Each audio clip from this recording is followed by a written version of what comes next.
waspada namanya WHO Pandemic Treaty yang akan di voting bulan Mei 2024 yang akan datang. Karena ini akan mengancam keselamatan rakyat dan juga mengancam keselamatan jiwa dari keluarga kita. Kita akan kehilangan semuanya. Halo warga DKI Jakarta, tahukah Anda Komjen Pol Purnawirawan Dharma Pangrekun, mantan Wakil Kepala Badan Siber dan Sandi Negara akan maju dalam pemilihan Gubernur DKI Jakarta tahun 2024.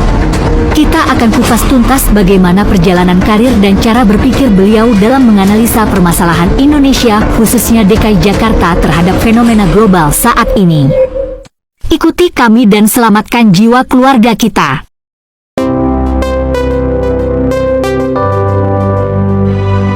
Seorang pemimpin janganlah mengejar kekuasaan, tetapi seorang pemimpin itu harus memiliki jiwa untuk berkorban, untuk mengembalikan, untuk mendudukkan rakyat menjadi tuan rumah di negaranya sendiri, bukan memanfaatkan dan mengorbankan rakyat seperti yang kita rasakan selama ini.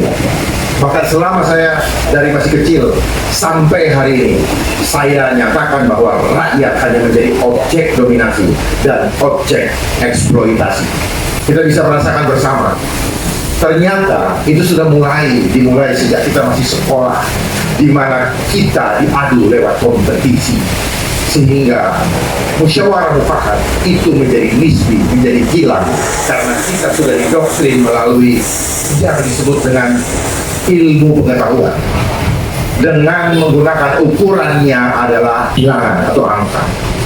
Itu yang tadi membuat orang, kenapa banyak yang mengejar angka, sehingga di mana-mana orang sangat senang dengan angka, tetapi di waktu yang bersamaan sangat juga takut dengan angka, ditakut-takuti dengan angka. Itulah yang membuat sistem ini adalah sistem yang korup, karena ukurannya adalah angka.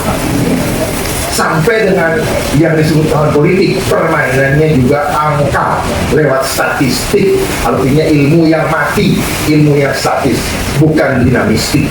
Bahwa justru yang spirit itulah yang bergerak. Karena tubuh kita ada sekarang, tanpa spirit kita adalah barang mati. Namun waspada bahwa spirit yang ada di dalam kita bisa dikuasai oleh spirit yang membuat kita menjadi lupa bahwa kita berasal dari spirit yang holy. They call it Holy Spirit. Karena terlalu banyak spirit-spirit di alam semesta ini yang mempengaruhi kehidupan kita. Dan nilai materialistis itu, angka-angka itu tadi ada nilai, ada spiritnya juga, yang membuat orang menjadi tamak, rakus, ya, bahkan nyawa orang pun menjadi tidak berharga demi spirit itu. Dan bahkan orang yang sedang memiliki kedudukan atau kekuasaan berusaha meraih angka-angka itu dan tidak segan-segan menyadarkan atau menghilangkan nyawa daripada rakyat yang harus dilindungi demi angka. Bisa dibayangkan betapa jahatnya keadaan yang terjadi. Jadi kalau kita tidak terpanggil, minimal kita bersuara, menyampaikan keluhan hati kita dan membuat rakyat melek, dan kita cari aman karena hanya takut mati, maka sama kita dengan penjahat, membiarkan kejahatan di depan mata kita tanpa kita memberikan koreksi. Demikian pula dengan banyaknya pemuka agama, saya perhatikan justru ikut larut dalam arus globalisasi ini. Apakah itu terjadi dengan sendirinya? Tidak, itu adalah by design atau sudah direncanakan secara terstruktur, sistematis dan masif. Yang harusnya para tokoh agama menjadi korektor terhadap segala kebijakan dari penguasa yang diberikan mandat oleh rakyat sebagai kepanjangan tangan Tuhan untuk menjaga agar perintah Allah berjalan di dalam bagi bangsa ini, bukan mutarbalikan dan sebagainya untuk kepentingan dirinya dan menjadikan dirinya seperti Tuhan mengatur kehidupan manusia yang lain, seperti yang sekarang ini terjadi. Karena rencana kapitalis adalah menjadikan rakyat budak untuk memiskinkan semiskin-miskinnya supaya apa? Si pengendali sistem yang disembah bukan Tuhan. Padahal mereka hanya diberikan amanah untuk apa? Untuk melayani dan menyenangkan rakyat. Seharusnya rakyat tinggal diam dan tenang menghadapi kehidupan. Yang susah itu yang mendapatkan amanah. Kenapa mereka harus kampanyekan dirinya? Ya untuk sungguh-sungguh melayani rakyat yang memilihnya harusnya dilayani, bukan dibikin susah.